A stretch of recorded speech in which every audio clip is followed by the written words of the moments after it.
Welcome to the BEASTwriter family, where social media engagement is encouraged. I am your host, Ryan Sakamoto, and today we have the pleasure of sitting down and talking to former San Francisco 49er versatile offensive lineman, Dillon Farrell, who played guard and center. Dillon, how are you doing today, my man?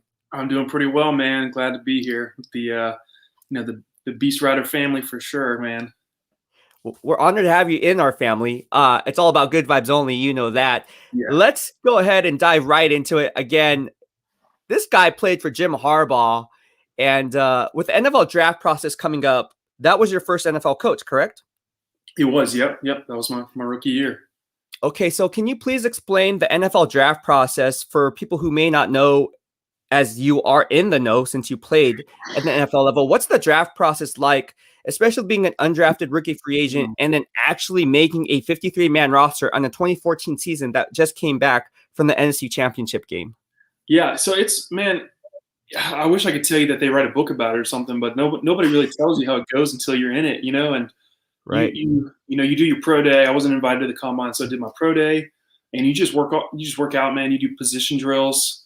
You do, you just stay sharp, man, and you get phone calls from teams. They kind of interview you over the phone. Some of them will fly you out. I never had anything like that, but I remember, man, probably like 3 days before the draft, I got a phone. I had maybe like 2 or 3 phone calls, and then just randomly had a phone call from the 49ers, and which was not really on the radar, according to like my agent was like, oh yeah, okay, that's great, man. Although hindsight, it was a little bit, but Reggie Davis called. He was the assistant O-line coach, and so he called me and just like literally, it was a questionnaire that he just filled out essentially, and he's like, "This is gonna be your draft day number." I was like, "Yes, sir." He's like, "All right, cool. Have a great day." And I was like, obviously they're not interested, man. But the draft day, obviously, I'm not a day 1 guy, I'm not a day 2 guy. I kind of knew that I wasn't gonna be first 3 rounds. But I was hoping to go that 3rd day, man. Like 6th or 7th round, I was hoping to sneak in. Yeah. And didn't happen. Although my agent was fielding some calls from some teams like the Rams and the Washington football team now, formerly under different name. But it was kind of crazy. You watching maybe guys that or that I played in the East-West Shrine game, so a lot of guys that were just I played next to or played with in that game. You just kind of texting each other, congratulating them. But it's kind of surreal, if I'm being honest. As like a kid, you kind of watch the draft and you see all these things happening, and then like you have the potential like to be in this thing, or even just to be called by a team, right? So for me, the draft ended and I was undrafted. But my agent called and said, "Hey, look, the 49ers want to sign you. There's a couple other options," and he said, "I think this is the best fit for you to make it on a roster." Wow. Your agent said this. My agent, yeah. Well, part of a good agent, really, and my agent, Casey Muir, shout out to him. Yes, give him a shout out for sure. Absolutely. It was. I mean, he's incredible. We still text to this day, but he basically had everything together of, hey, what's this guy's contract on the offensive line? What's the depth chart looking like here? How many years is this guy in the league? And could Dillon slide in and play? So, yeah, man, we just decided to sign with them, and Coach Harbaugh called, got to talk with him for a little bit, and then Coach Solari called after that. And then you have still a little bit of like maybe a week or 2 before like rookies had to report. Right. So you're working your butt off, kind of tying up loose ends. And you just go out there and hustle, man. That's kind of what you got to do. And you learn the culture of the team and the organization, and you just, you got to fit in and adhere to it, right? And I feel like that was something. First of all, going to the 49ers, it's a great organization, right? So it was super easy to like adopt all their culture and being a part of that, man. So it's really wild, though, man. It's just a weird thing. You and I talked, but it's just kind of surreal. Yeah. You forget sometimes like how rare of an instance it is, and yeah, man, it's pretty special. Even looking back, it's probably surreal to you because it was like a blink of an eye, and then all of a sudden, like, whoa, I really played in the NFL. Like, you really don't look at yourself. You don't say, hey, we talked, and you don't say, hey, I'm a former NFL player. You say, I'm in. What did you say? I'm in the entertainment industry. Totally, yeah. So my thing for the longest time, wherever I played, and even to this day, when people, when I'm wearing, paraphernalia like for the 49ers or the Titans or the Giants, people are like, "Oh man, you a fan of that team?" Like, yeah, well, I used to work for them, and they'd say, "Oh no way, like, what'd you do?" And I'm a big dude, so most of the time they're thinking like, this dude definitely played football. But I always tell them, "Oh man, I was a part of the entertainment aspect of the game."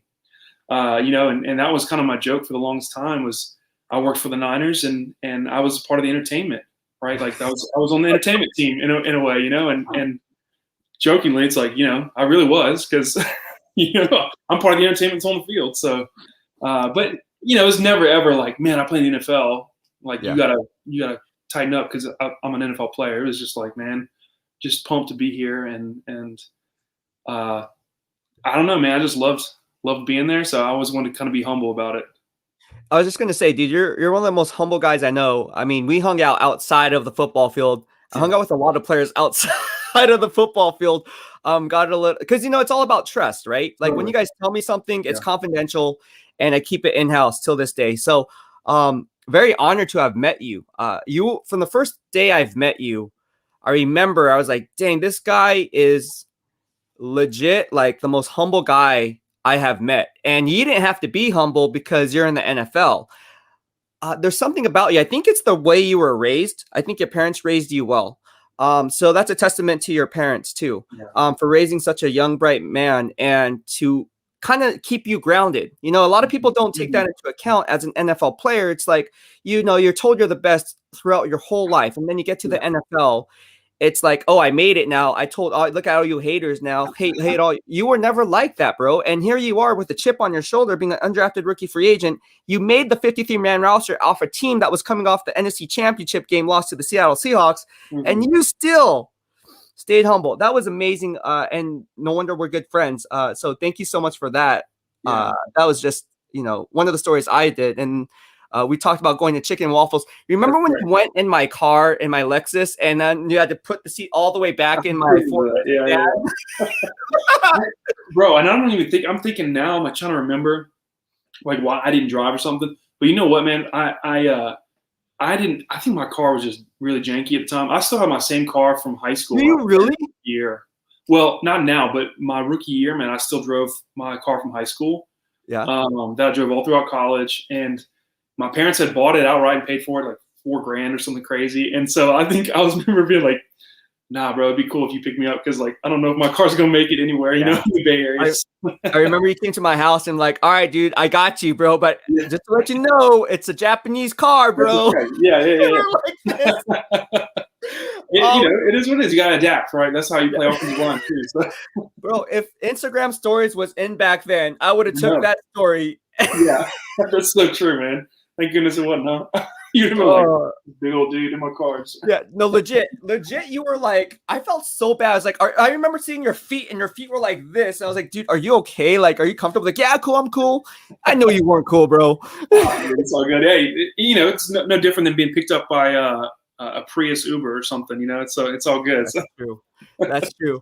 All right, let's move on. Let's talk about Mike Solari. You touched base on that, Mike Solari, and then you also played for Chris Forrester with Jim Tomsula's coaching staff. Can you tell me the decipher between the differences? Also, Chris Forrester is now back with the 49ers. So give us some take on the differences between the schemes, what they taught, the pre-snap recognition, what to look for as the two coaches kind of came into your career. Yeah. Man, I'd say this immediately. So Mike Solari, I mean, I'm an apologist for Jim Harbaugh and Mike Solari. In my opinion, I feel like they're great teachers.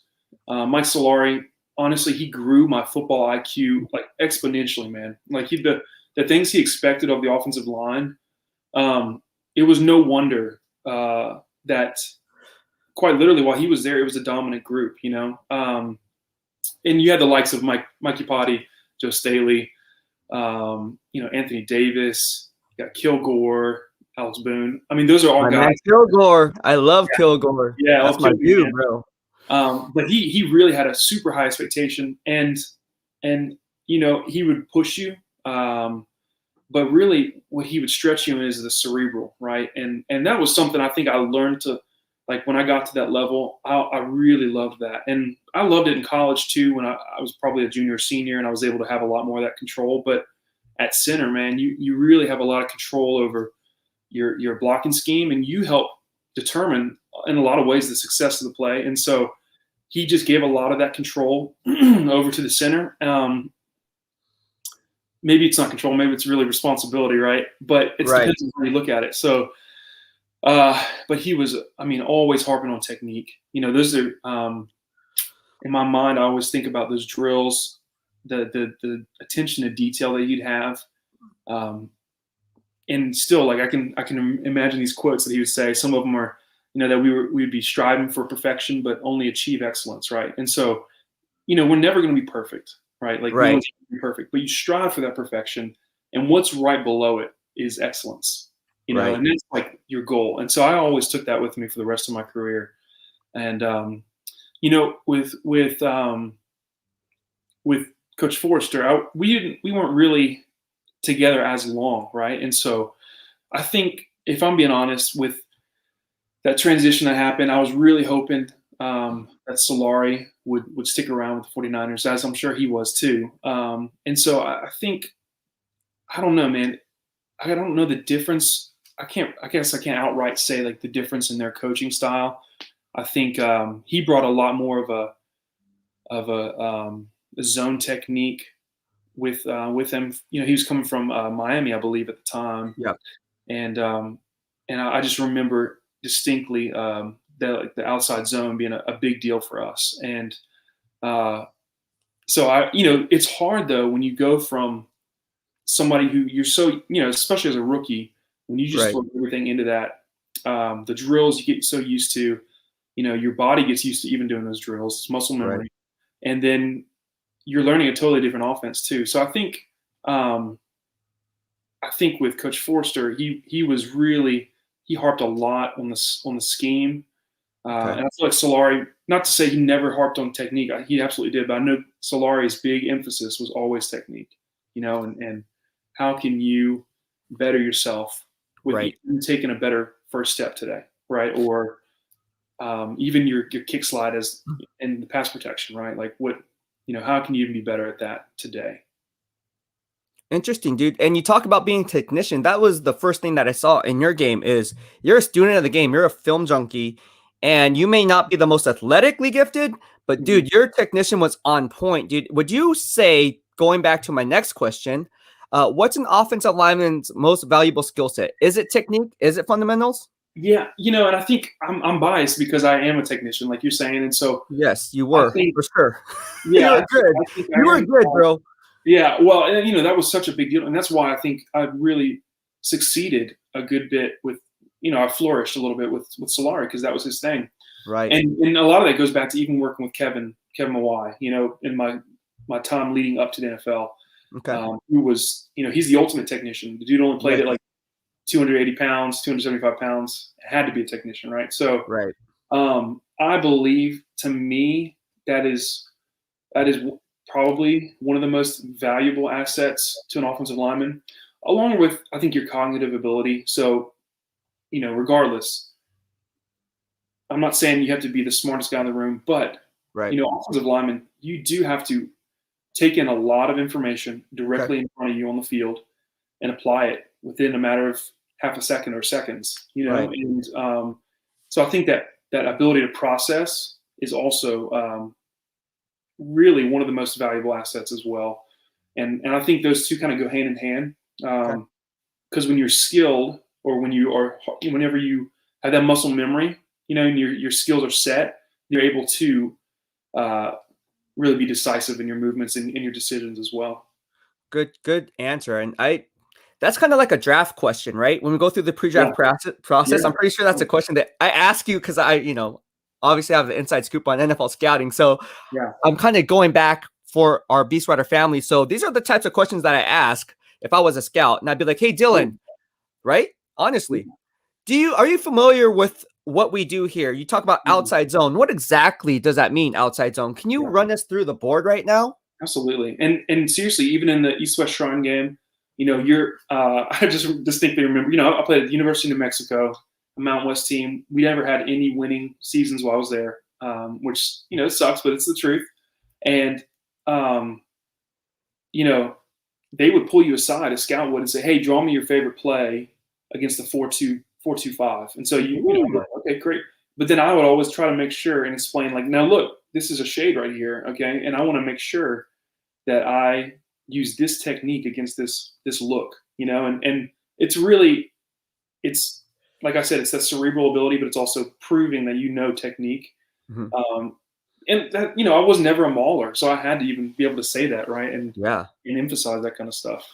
But you won the game with technique, and down in the trenches, it's all about leverage too. The lower man always wins, and you don't have to be the biggest, fastest, or strongest. That's what I try to tell people, and especially with outside zone runs, you're stretching the defense horizontally, not vertically.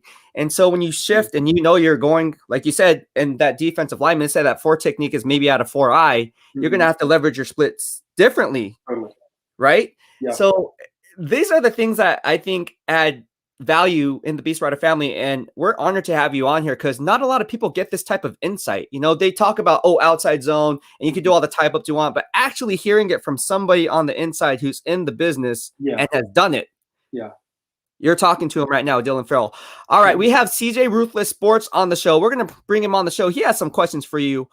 Let me just bring him on right now. What is going on, CJ? How you doing? Not much.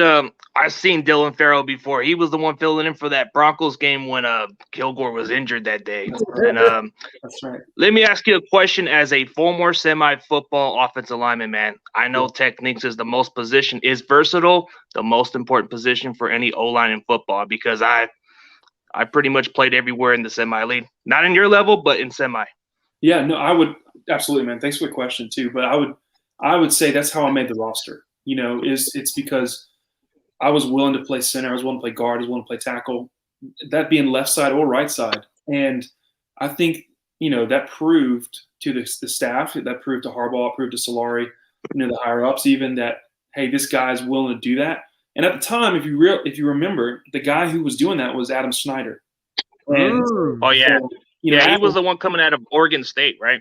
University of Oregon, yeah. But he had been in the league already like 10 years, and so he's making maybe 8 or 9, but he's making veteran minimum, which is a lot higher than rookie minimum or rookie maximum or whatever, And so in a way, it's like and honestly, Adam taught me most of the stuff that I learned.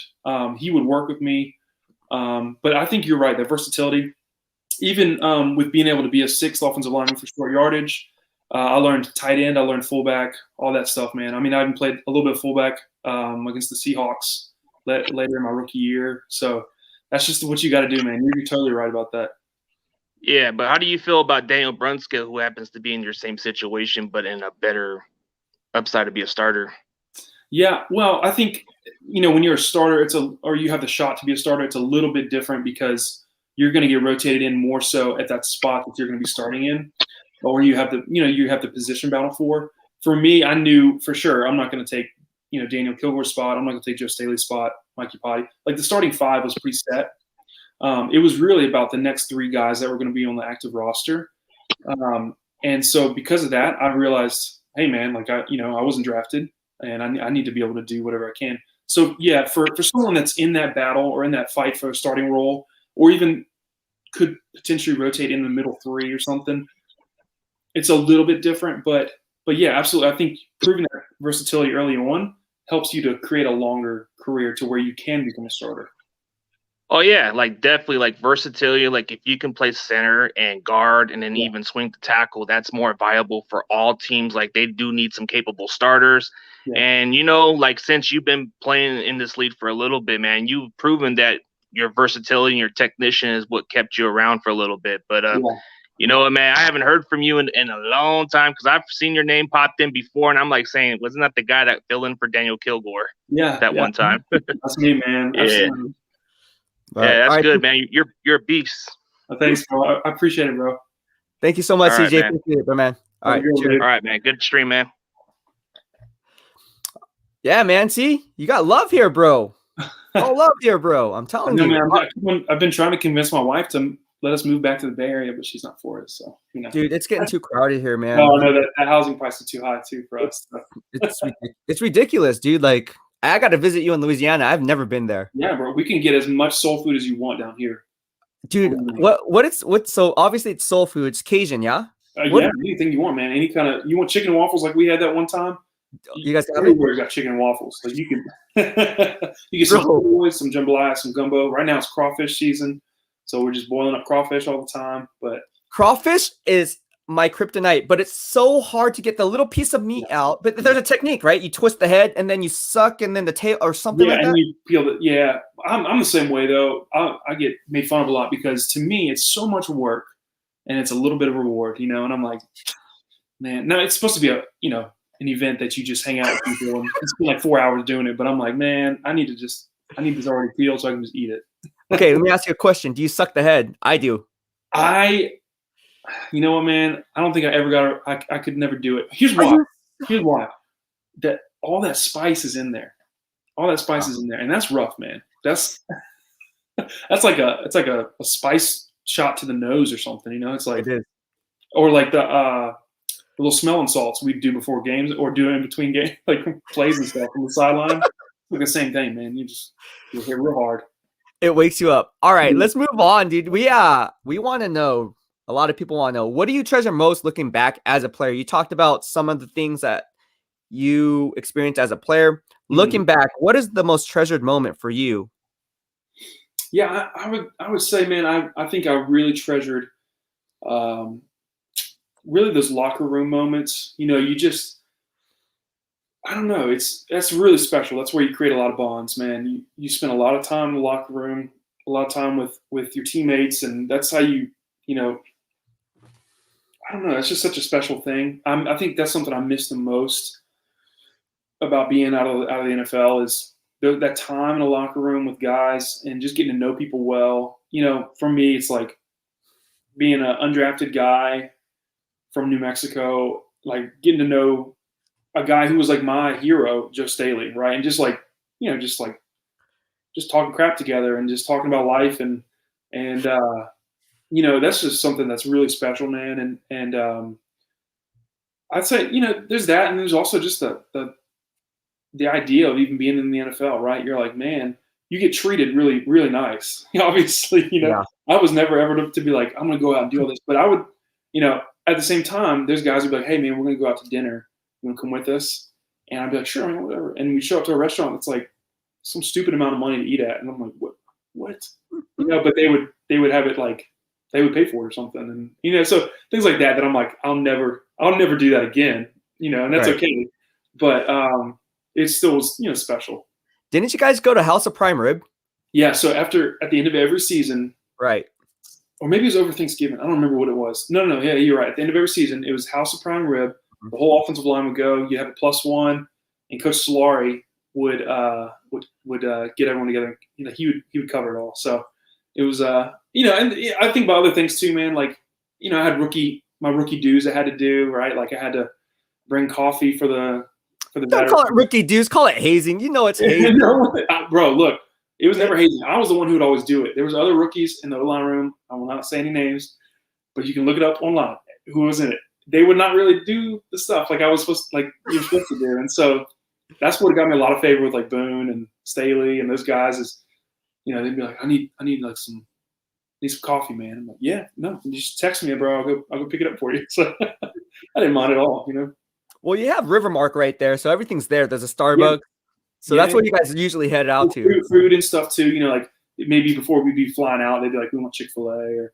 Yeah, off First Street, Chick-fil-A. Dude, all you guys work there. I'd be like, dude, what are you guys eating Chick-fil-A for? Don't you have the double day today? Like, geez Louise. I see Quentin Patton coming in. I was like, dude, what are you doing?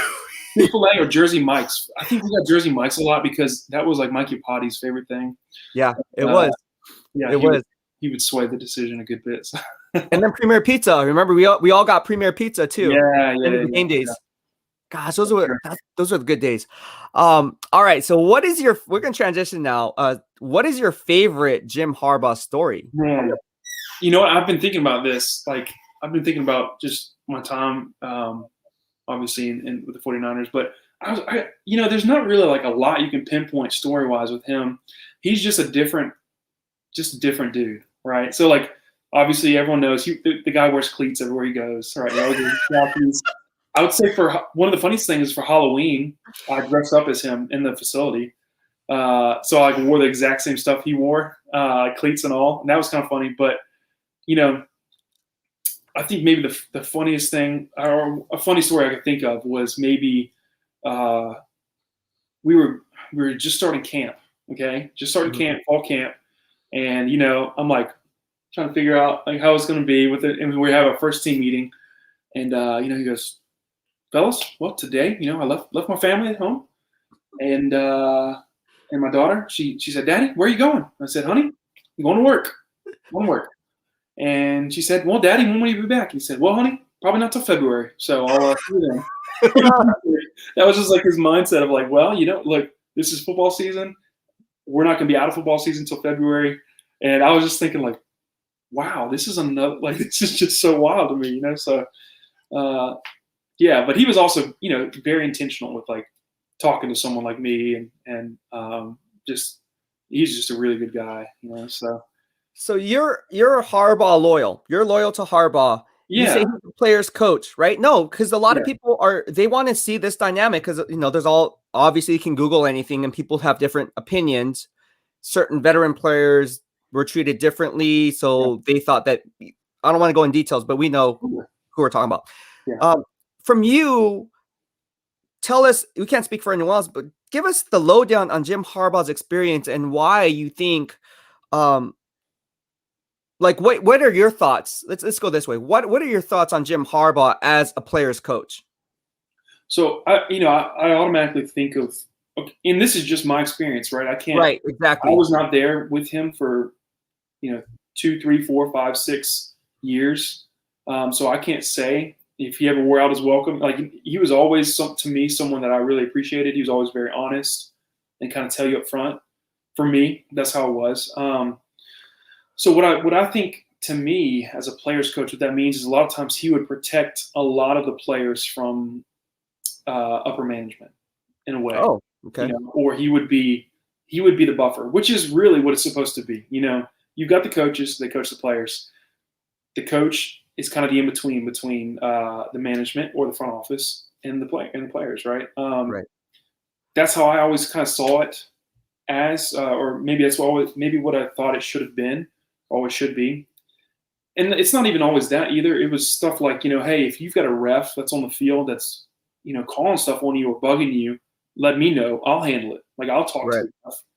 You don't mouth off to the ref and get fined, right? Like he would be the one who would take all that, the brunt of things. And even just, like I said, being honest about practice. I remember, gosh, one time I had just such a terrible practice, and I'm thinking, great, I'm about to be cut. Like this is like, week 6, I'm about to be cut. I'll be gone out of here. And, he comes up to me and says, hey man, this wasn't a good practice for you. And I was like, yes, sir. Absolutely. I understand. I was like, he's just going to tell me to get out. And he's like, hey, you just, I know you can do better. You need to do better. I was like, absolutely. But that's all I needed was someone honestly tell me. I didn't need anybody to puff me up and say, oh bro, like you're going to, you're the best. He was very real about, hey, we need you as a team to do better. And that was always great. I would say this, being in the media, watching you guys, obviously, all my office is there, and I watch you guys in practice every single day. The way he ran practice was so minute attention to detail. I mean, you remember the scoreboard, the 5 minutes, the 7 minute, the situational football. You guys, it was like a game of musical chairs, legit. Like beep, dun, dun, dun, dun, dun. All right, let's go. And you see Harbaugh like rolling it up and like running. He'd be even throwing passes. Mm-hmm. He was very involved. He was very hands-on. Yeah. He's the one that got the scoreboard for us or for you guys. Anyways, he got all the equipment. And remember the ramp or the hill?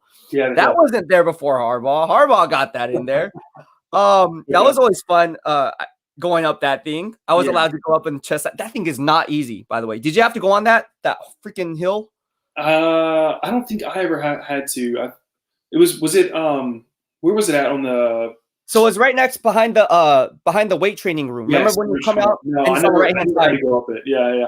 I remember Coach Mark Uyama. He was the strength coach. He would have the skill guys run it, but I was like, I don't know. He spared us for some reason. So, dude, Coach Uyama is awesome. I still keep in touch with that guy.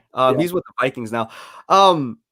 Great times, man. Thinking back, especially for me, hearing your stories, and it kind of resonates with me looking back, like, dang, man, I had the honor and privilege of like watching you guys grow. You see what I'm saying? It's just like me being there. It's just like, whoa. Gosh, those were some, it seems like yesterday, Dylan. It really does. Yeah. It no, seems you're right. like That kind of stuff flies by, man. You know, you're in it and you're grinding and you look up one day and it's just so different, man. And that's why, like my wife and I, we always say that the days are long, but the years are short, right? And so your days fly, or, you know, they feel long whenever you're in the middle of things, but your years, they really do fly by. They do. All right. We have John Jay from Fortnite's Ultimate Report. We're going to bring him in here. Thank you, John Jay, for your patience. I appreciate it, my man. How you doing today? What's up, BEASTwriter? What's up, Dylan? How you doing, So I got a question for Dylan. So as a 49er fan, you know, a long time 49er fan, you know, I remember games at Candlestick Park. I think you came in when they opened up Levi Stadium. Mm-hmm. And those Harbaugh teams, you know, many people had a lot of mixed reaction. You already answered, you know, your opinions about Harbaugh. When it came to Harbaugh, like in your thoughts, you know, like the way he coached, you know, the team, in your mind, do you think it really benefits that growth to make that team what they did? Before he got here, you know, we were losing. So in your mind, do you think the practices and the way he coached made that team much better than they were? Well, that's a good question, man. I think, you know, what's hard is everybody's good in the NFL. You know, like that's the hardest part is you know, everybody's showing up to work out. You know, everybody's showing up to work hard. Everybody wants to win in some capacity. You know, they really do. They're not in the NFL not to win. And so I don't know if I would say that he himself made that team better than they really were. I think, or the teams better than they really were. I think, you know, the coaching staff that he helped surround himself with really helped to provide that growth. You know, and maybe there was towards the end there, that season I was there, you know, that growth quote unquote stymied and maybe got a little stagnant. But I think, man, he did a good job of putting together pieces that fit well, that would allow for winning games or allow for going to championships, winning the division. And I think he's really brilliant in that way. And I think he does a great job even diagnosing where there's issues and making moves with that. Right. And, you know, in the NFL, there's always a power struggle. People, you know, you're talking about, you know, men who have a lot of egos and a lot of power, and they don't like when power's not theirs anymore or it's challenged. And so it's hard, man. But I think, I don't know, it's tough because you see, you know, there's a lot of great results there. And I think the season I was there, went 8-8, missed the playoffs barely, and that was like the worst year he had, or something crazy like that. And you know, and it's wild to me that I'm like, you know, I came from New Mexico where we didn't win a lot, and so I was like, dude, 8-8, but that's fantastic, you know. And I get that there's an expectation, but I don't know. That's my thought for you, man. I think he just did a great job of piecing together teams and players, schemes, and coaches. You know, that's a big thing too, is understanding, you know, who's going to fit in well in your coaching staff. You can't just hire a bunch of friends. You need to have people that are going to piece together victories and good schemes. Yeah, I totally agree with that answer, because, you know, when Alex Smith, you know, I remember, you know, they were trying to get rid of him, and Jim Harbaugh gave him the confidence, and a lot of people were very shocked. Yeah. And he basically utilized what he knew, and he gave Alex Smith a resurrection of his career. You know, we had Patrick Willis, we had Frank Gore, and I think he was just a missing piece. And I know what happened in 2014 was not, you know, something, But I do believe he's a great coach. It's just when you listen to the media and you listen to people around him, he does wear out his welcome for some reason. I don't know. It's because of the style or his demeanor, but he's a really good guy. And, it is true. So, that's, something I do agree, that point of view. And when he was there for those 4 years, it was very exciting. So, yeah, I think it was a fun time in the 49ers history, and obviously it's not that far away, and it's been fun recently too. So it's not that San Francisco's dropped off at all, But yeah, I think you're right though. That's a good question too, man. I think to piggyback on that and just put my perspective from it from someone in the media and also someone who knows the both dynamics of Jim Harbaugh as to being a player's coach, like what Dillon's saying, and then some of the players who may have rubbed him the wrong way or made it rubbed off the wrong way. Ultimately, it comes down to this. Jim Harbaugh, at the end of the day, won football games. Mm-hmm. He was there for one goal only, and that was to win football games. His tunnel vision was on point. I've never been around a coach, and there's been plenty of coaching staffs, and this is not to throw shade at anyone else, and that's including Kyle Shanahan, but someone asked me who I thought was the best head coach during my time as a beat writer, and I said hands down Jim Harbaugh. Now, maybe because Jim Harbaugh likes me, I don't know. Maybe I'm biased. I don't know what that. But I will say this. I will say when Jim Harbaugh came into a press conference, he came with a demeanor of us against the world, meaning us in that locker room against the media and all the outside noise. He really put things in perspective. And what Dillon is saying is he protected the players. So as a player's coach, he was burdening all the pressure. And he was getting a lot of stuff that us in the media would not report or we would report. He would keep it internally and hide it from the players. And the only way the players would find out is if it was leaked out. Okay. So I will say this. I will say Jim Harbaugh, while he does get flack because of the fact of his coaching style, and he may come off as arrogant, but his arrogance is also his confidence in him pulling out football games. And it's why a lot of these players gravitate toward Jim Harbaugh and are so loyal to him, because at the end of the day, Jim Harbaugh has his players' best interest at hand. Mm-hmm. Yeah. Did I hit on the spot, Dillon? No, that's good. Yeah, absolutely, man. I think you're totally right. It's yeah, and it's tough too, because when you are in the eye, quote unquote, of the world and the media and all these things, and you're a head coach of an NFL football team, there's only 32 of them, right? There is a lot of pressure. There's a lot of unknowns, and there's personal pressures, right? You've got your own family at home and things like that, and so I think, yeah, for sure, we could always stand to extend a little bit more grace towards those that are in those kind of positions as well. And it's very difficult, but I think we're kind of hopefully seeing a little bit of a shift of that in our culture a little bit. But yeah, man. So that was a great question, though. Yeah. And then I got one quick question to ask you, because you played football, and there are a lot of fans, who, they think they know everything, but they don't. And all the hours that you have to put in during the week, because everyone says you guys play once a week on Sunday, but all the preparation that you have to do, what was the hardest thing to do when you were not playing in a football game during the week? What was it? The practices? Was it learning the playbook? What was the hardest thing that you guys had to do?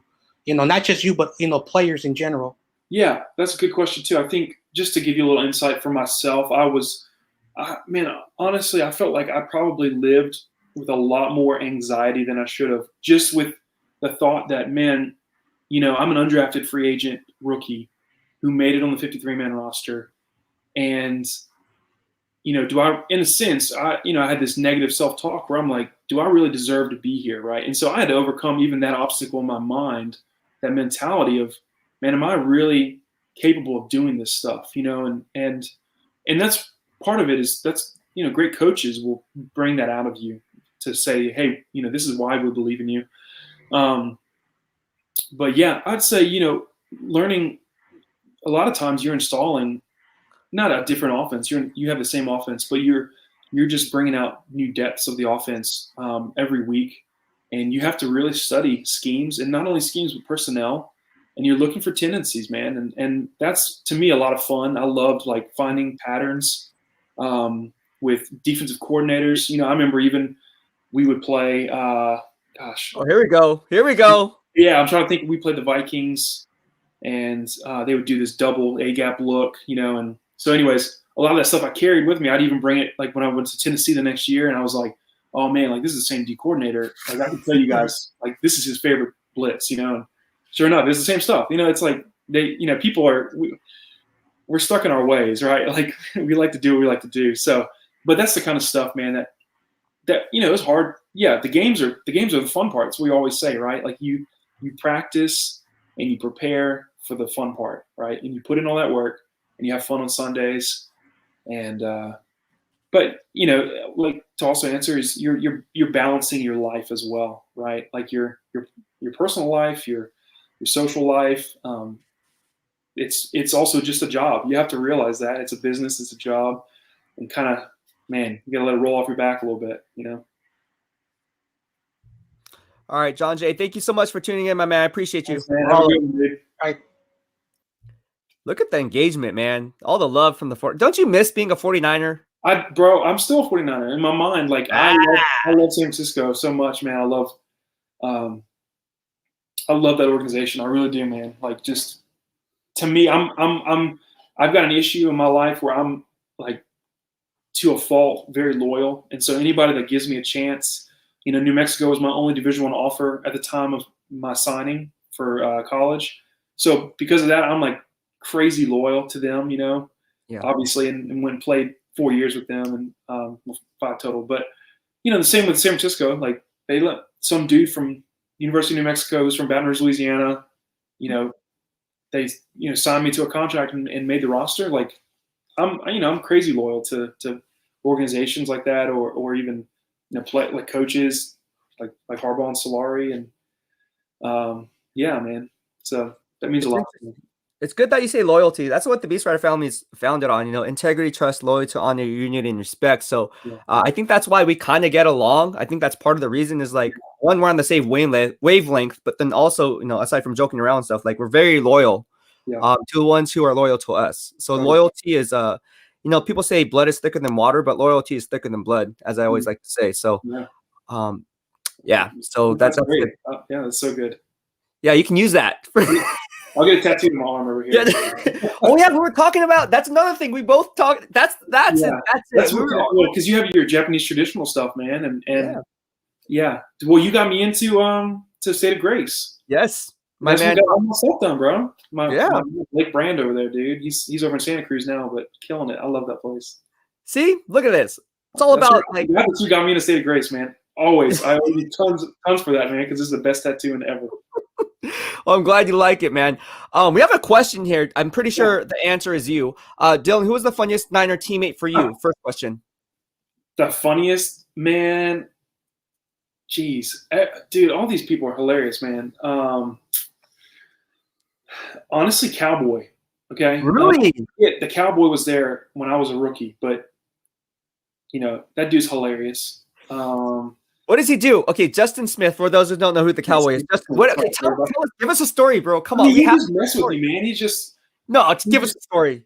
I don't know. He's just so country and just, you know, for a while there, I had like shaved, I had just a mustache, and he called me Farva for a while from and he was like, you gotta give me some donuts, Farva, you know, just things like that. But gosh, dude, who else? I mean, Staley, obviously. Yeah. You know, like everybody knows the Joe Show. The Joe Show. I literally begged Joe to bring back the Joe Show when I was there. I was like, please, like, I don't know what you need, but I need to bring back the Joe Show. It never happened, of course, or I had like one episode or something crazy. Yeah. But man, I used to watch this all the time when I was like in college and in high school. I was like, the Joe Show is the coolest thing ever. So when I met him in person, I was like, oh, this dude's, he's got to be hilarious. And obviously he is. So he's just goofy. And yeah, man, he's probably one of the top ones for sure. All right, here's the second part of the question. I know you can bench more than me, but can you give us who benches more, you or B? I'm gonna say it's you. What's your max bench? My max. What's your PR? Yeah, my PR actually. You know what? I never really could like bench that much, man. I think I hit like 3. You're so humble. No, I hit like 385, I think. That's still more than me. No, that's good. But like for an offensive lineman, there's dudes that are repping 405, 450. And okay, do you remember Lawrence? I know you. Who? Lawrence Okoye. Oh, that guy was a monster. Dude, that guy was lift. I mean, I saw this dude squat over 700 pounds. Another one is Justin Smith. That dude would bench over 500 easy. Tank Carradine can lift too. Tank too. Tank was like, yeah, he was like, he had like this country strength. Justin had like old man strength. He was just like, dude been in the league forever and just had old man strength. That's true. Man, those guys, yeah, that's a different place when you walk into an NFL weight room and you see guys throwing up weight like that. You're just like, man. Dude, every time we went out to practice, because it was always in the right-hand corner, I would always walk. You remember I was always walking by and then we're talking shot. How do you do that? Like, Beast, I saw your freaking Instagram. How do you do that? And then like the strength and conditioning coach is like, get back to work. Get back to talking to Beast. Let him know. It's like, oh man, you guys show me some workouts. My bench max was 345. 345 at 152.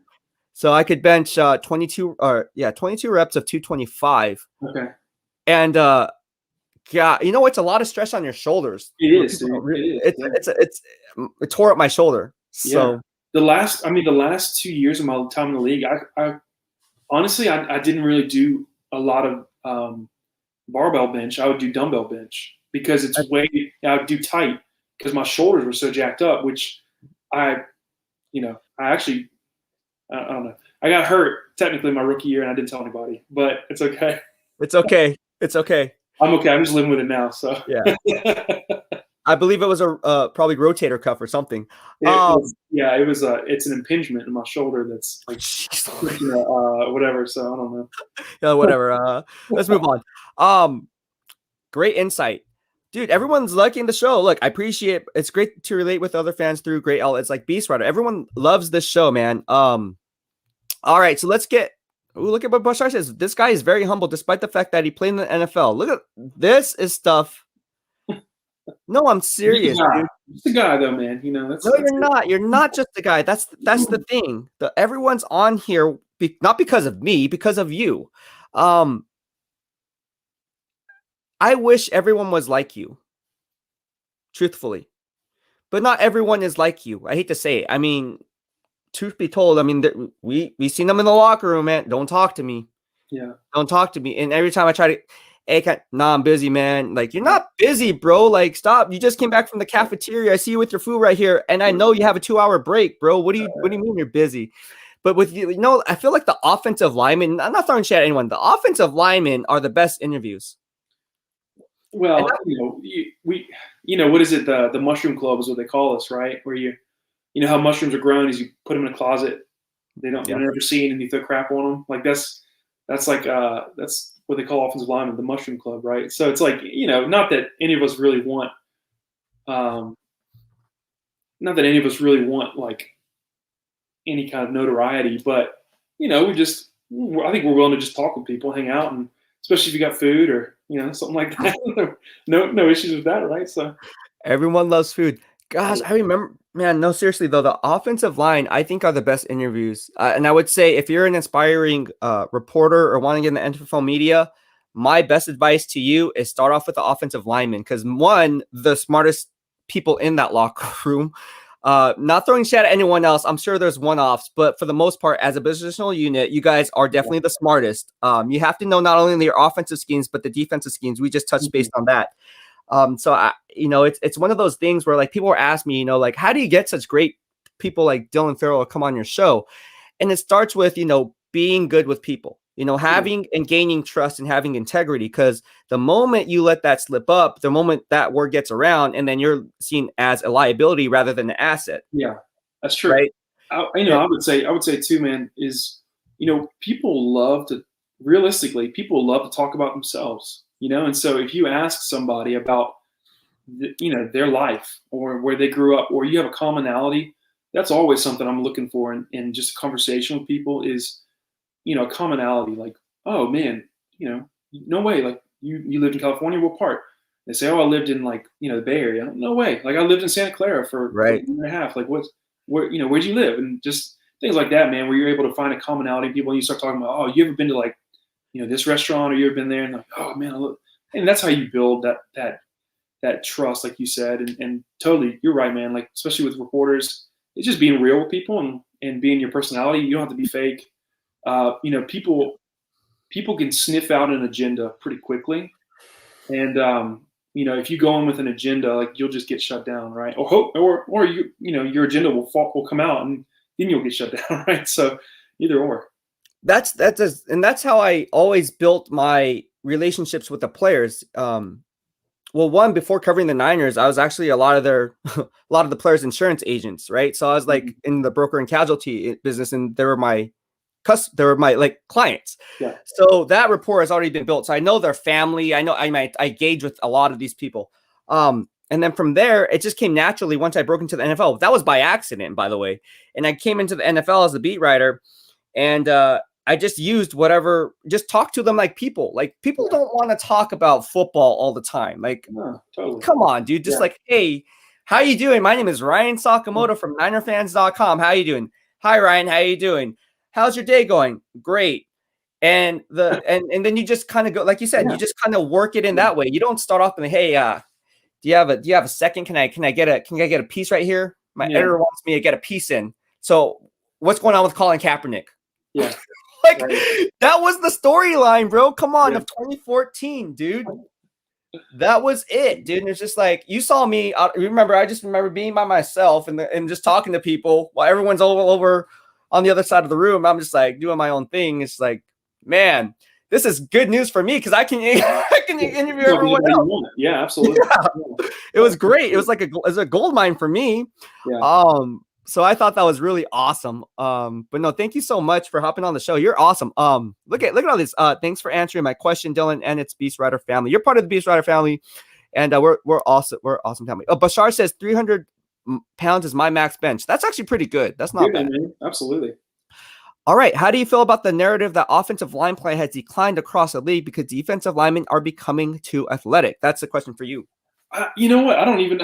I guess I don't even know that I've really recognized that narrative in a sense. Like, I'm looking at these numbers that these offensive linemen are putting out right now, and these dudes are killing it. The way that they're running, a lot of these guys are running sub 540s. They're benching upper 20s, 30s for their 225 test and jumping out the house. So I don't know that there's really a decline in athleticism.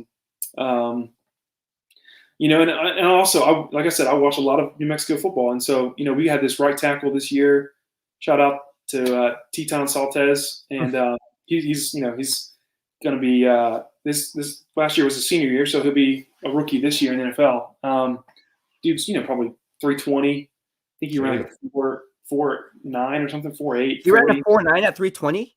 Yeah, dude's like, what was his 10-yard split? That's what I care about. No, man. I don't even know. But it had to be fast.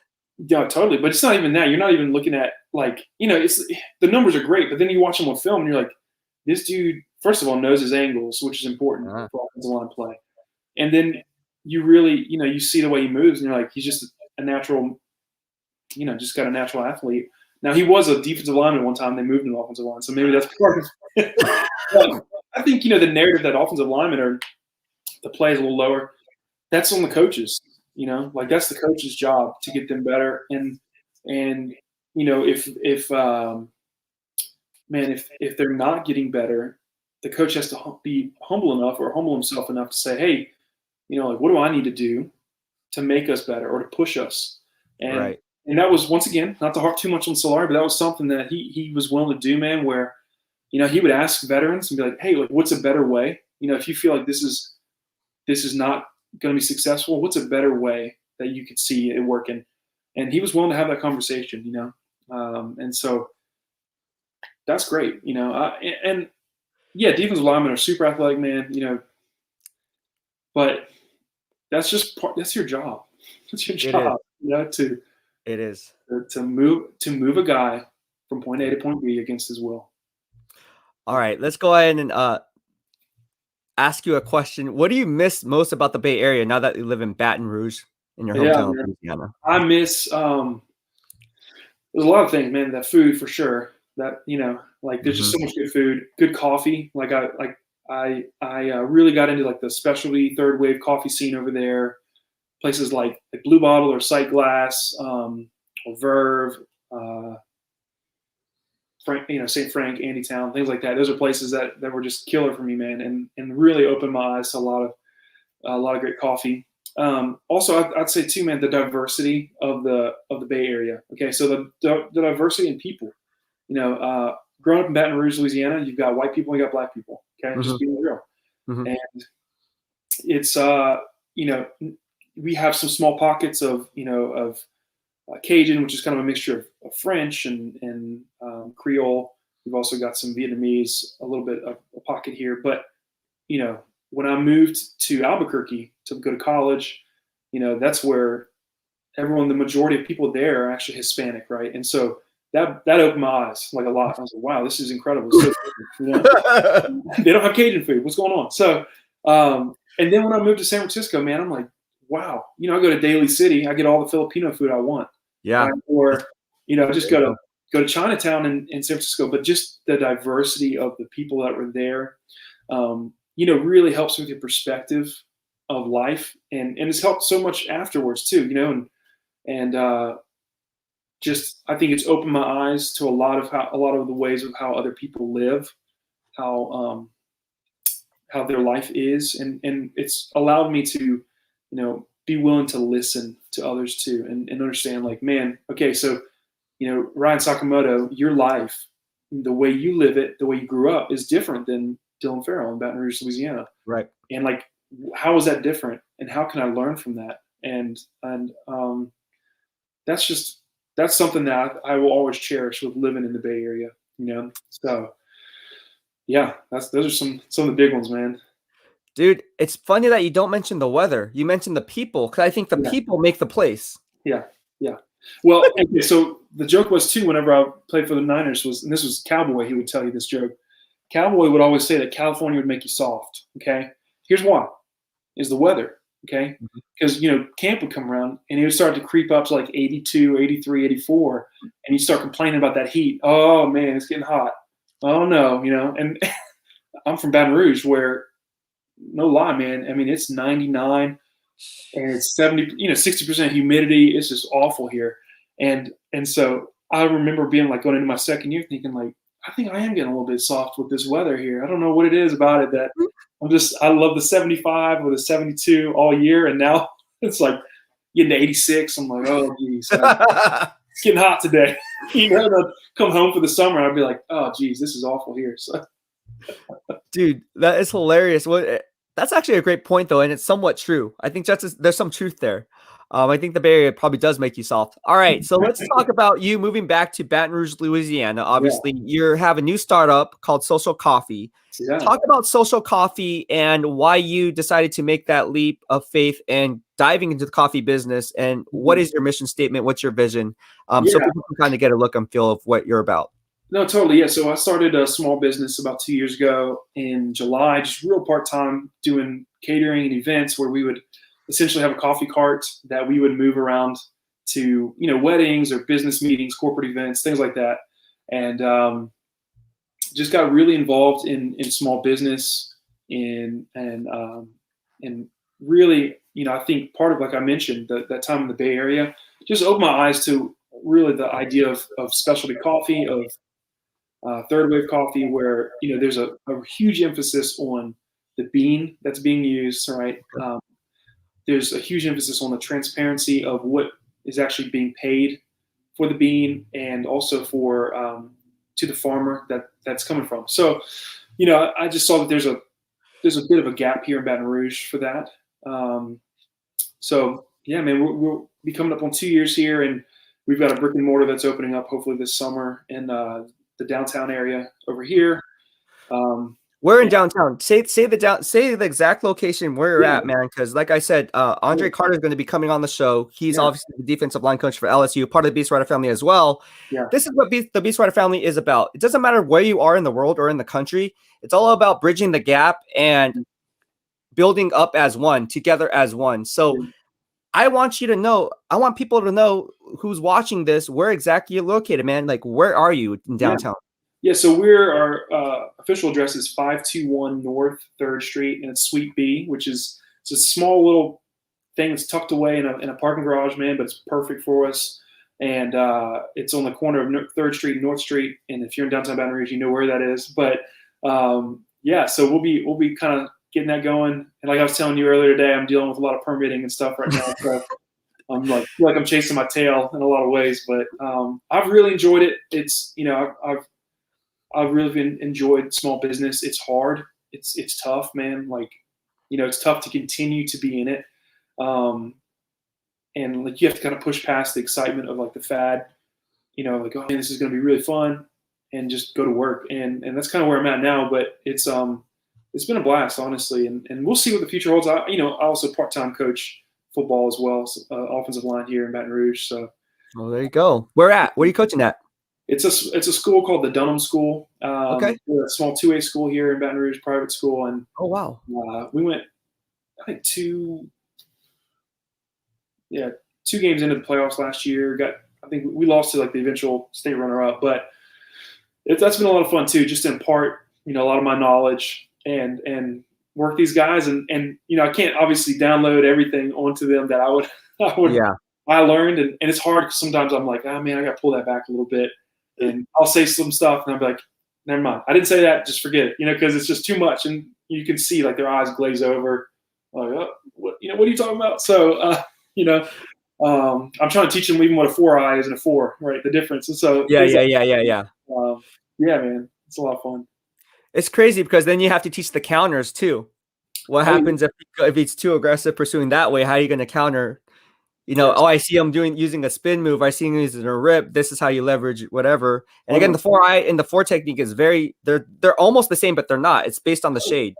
Yeah. So it's very tough, and a lot of times guys don't understand what the difference is, and you have to really teach them those really minute details of, hey, this is, it's just a half a foot one way or the other, and that's kind of what determines that, right? And either way, you determine what it is and you go with it, right? So you got to have your tools in your toolbox that can help you to defeat both of those techniques, right? So that's the kind of stuff that you do, right? And hopefully you're coached that, right?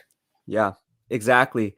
What an awesome thing you got going. You're supporting the community in more ways than one. I think that's very awesome. I mean, and you're a family man, by the way. Yeah. Married life, happy life, happy wife. 4 years ago. Yeah. Coming up on 4 years. We have 3 kids, 2 natural born, and we just adopted as well an older kid out of foster care last year. So living a lot of life, man. We my wife and I like to joke, we just go like full speed in everything we do, and we're like, man, we need to learn how to rest hard, because we will just go hard in everything and then just look back and be like, man, we're exhausted. We gotta find a way to chill, man. But especially with all these kids running around. But we I like to joke we're collecting them. So we just that's what we do. Dude, that's awesome. All right, so I'm gonna go ahead and finish this up. This is my signature BEASTwriter 2-minute drill. So basically, I'm going to give you 2 options. You say the first thing that's on the top of your head, and then you explain a little bit as to why you picked that answer. So let me pull this up. So I'm going to put you on the spot kind of here, but good. All right. Work on my cognitive processing, so. Yeah, these are some draft evaluation questions. No, they're really not though. Pizza or burgers? Burgers, man. I think, I don't know what it is, just probably less, well, they're both greasy, but I think about when I was with the 49ers, you could have bison burgers. Man, that's the way to go. Yeah. Do you remember in the cafeteria the food that we used to get? Well, I know. I freaking miss it so much. I'm like, we were eating like kings. Remember the big cookies that we used to get? Yeah. Oh yeah. I remember. I always had to gain that weight, so I could always have them. I loved it. Yeah, I know. The cookies were huge. You know how many calories were in one of them? Because I knew the top chef, Francis, who used to be there. Yeah. Remember Francis? I know Francis. Yeah, I remember him. 475 to 500 calories in one cookie. I believe it, man. I used to put that thing in a protein shake. I want to get those calories going. You remember the brown little to-go boxes that we would have on our way out, and then we put the steak Remember the steak and then the salad bar? No one touched the salad really. That was just like whatever. No, that's not true, man. I had to eat so much salad because one time I got up to some crazy weight, and Coach Uyama was like, "Hey, man, you need to start eating more salad." And I was like, "I will do that, absolutely." All right. Ollie Bear says, Brother Ryan, I made it. Yeah, I'm happy to know I'm not the only one who has the utmost respect for Coach Harbaugh, best coach ever. Thank you so much for your generosity, by the way. And everyone who generously donated. Dylan has been, has Dylan been to Hawaii? Has he tried Kona coffee, Mahalo, and Aloha? So this is Ollie Bear from Oahu. Love it. Have you tried it? Oos. To the ooses, man. We went to Hawaii. We played against the University of Hawaii my junior year in Hawaii because they had just moved into the conference, and that was it was a blast, man. Honestly, and we came away with the win. Got to play in the Pro Bowl stadium, all that jazz. But you know what? I think I remember trying Kona coffee. It's good stuff, man. Yeah. I'm interested. There's a lot of really good coffee that's being produced currently in Hawaii. It's not that it wasn't good before, but I think the quality of it is just getting better. And so there's really going to be some good stuff. And that's a big market for the United States because we really don't produce coffee here in the U.S. And we don't produce high quality except for somewhere like Hawaii. Yeah. And I don't know if you tried Lion Coffee, but Lion Coffee from Hawaii is pretty good. No, I need to check them out, man. I'm open to anything. Yeah, Lion Coffee is legit. Well, I think it's legit. But you're the coffee connoisseur, so you would know better. You would know more. Really, is what I would say. All right, let's go on to the second part of the BEASTwriter question. I'm going to ask you, lobster tail or crab? Lobster tail or crab? Ooh, man, good question. Oh, only good ones I have. Well, those are not really South Louisiana things. That's like bougie California or Northeast stuff. Down here we have the small lobster, aka the crawfish, right? So I would say the lobster, but only if it's got a little steak with it, surf and turf. So you're like me. Yeah, you're like me. All right, dogs or cats?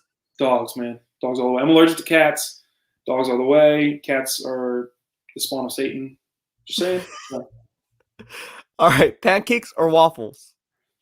Ooh, crispy pancakes from the 49ers facility with syrup and peanut butter. Okay, try that. Never tried it. Syrup and peanut butter on a pancake that's crispy. It's a little bit thinner, a little bit crispy on the sides. You do that with a little bit of oil. Incredible. I never had the pancakes there. Yeah. Damn it. Oh, they're incredible. Yeah, I love them.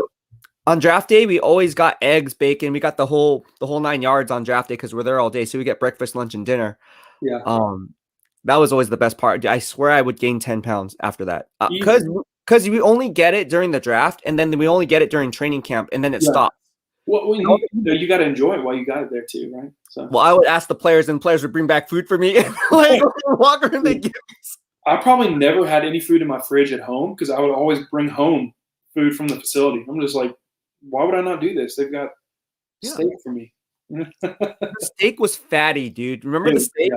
It was good. Oh my gosh. Yeah. Oh, okay. For those who don't know, they don't know, but man, we got some good food. They were treated. They treated us well. All right, next question. That we have here. Moving on. Netflix or Disney Plus? Okay, Disney Plus, because they have the Marvel, the MCU, right? They've got Star Wars. I'm a huge Star Wars fan. Also, my wife and I are going through the MCU right now in the timeline order. So huge Disney Plus. Also, my wife worked at Disney for a while, so we're kind of like leaning that way. She was actually little humble brag here. She was actually Cinderella for a while. So what? Yeah. That's dope, bro. Yeah. So you married Cinderella? I married Cinderella. She married a washed-up NFL football player. That is. I'm kidding. That's interesting. That's awesome, dude. I didn't know that. Only here on the BEASTwriter family. All right, moving on. Fried chicken or fried turkey? Fried chicken. Yeah. What? Over fried turkey? No, I like fried turkey. Don't get me wrong. But fried chicken on the bone, give me the dark meat. Okay, so it's juicy like turkey. I'm a fried turkey. I don't know, man. Every time Thanksgiving, I will not touch turkey if it's not fried. Okay, well, a fried turkey leg, though. Now you got Oh, me that. second guessing. You know. Okay, no, we're just talking fried. So no, you would say fried chicken because that makes more sense. Yeah. All right, Apple or Android? Apple. Yeah, I've joined in on the cult, man. I'm all the way in. Me too. All right, zip up or pullover hoodie? Oh, pullover. Damn, everyone's picking pullover. Me too. I'm a pullover guy too. Yeah. Pepsi or Coke? Coke. Yeah. Ooh. We've got a big Coca-Cola plant here in Baton Rouge, so gotta pull for them. All right. Last but not least, and we'll let you get going. Scary movie or funny movie? I knew this was gonna be a hard one. People are scary, man. I don't like super scary movies, but I like suspenseful movies with good plots. But I would probably pick a funny movie over anything, you know. So I can't even think of anything off the top of my head what I would watch. But yeah, probably a funny movie, honestly. Especially with now I got a bunch of kids. Like I can't. If they walk in on something that's scary, I'm like, all right. I think I have nightmares. So probably funny. Yeah. All right. Well, thank you so much, Dillon. I appreciate the love and support and joining the BEASTwriter family. Obviously, you're part of the BEASTwriter family here. This was a hit. Everyone loved what you had to say, and I am very honored to call you my friend. And thank you for hopping on the show and helping me out. For those who don't know about what Dillon's doing, again, if you're just chiming into the live stream, check out Social Coffee or Coffee Social. Social Coffee. Yeah. And I'm going to post his social media as well as all the updates there. So be sure to go ahead. And if you're in Louisiana, or if you're stopping by in Louisiana, check out my boy. He's part of the BEASTwriter family, and give him some love. Mahalo. Thank you so much, Dillon, for hopping on the show. Appreciate it, buddy. Awesome, dude, for sure. All right. Mahalo, dude. See you later. Yeah. All right. So that's pretty much it. And thank you so much for everyone who was tuning in to the BEASTwriter family. We had a lot of fun here. A lot of good things that were going on. We had Dillon Farrell on. What a pleasure and honor to have him on the show. Nothing but good vibes only, and that's what we're about. So again, mahalo for everyone and your generosity for sending me super stickers and super chats. If you like the work, like the channel, like the BEASTwriter movement, we are striving to build. Consider sending me a super chat, and I will go ahead and use that funds toward providing better content, better software. It's all getting funneled back into the BEASTwriter family as well as our weekly giveaways. All right. So thank you so much, everyone. We had a lot of fun on this BEASTwriter family. If you have any questions for me, I can stay on the show for a little bit longer and we can go ahead and answer those questions that you might have. Great show. Bashar says, great job, fellas. Awesome insight. Mariah, thank you so much. And mahalo from the BEASTwriter family. Jerry Yang said, good stuff. Yeah, it was a great live stream. And there's more to come. We're going to have Andre Carter hopping on the show. If you guys don't know who Andre Carter is, well, you guys know who Andre Carter is.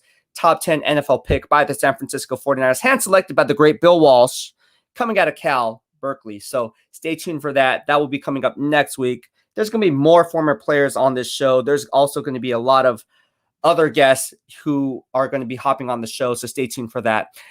Again, thank you so much, everyone. I appreciate the love and support. Mahalo. And I hope everyone has a fun and safe, happy Thursday. BEASTwriter out.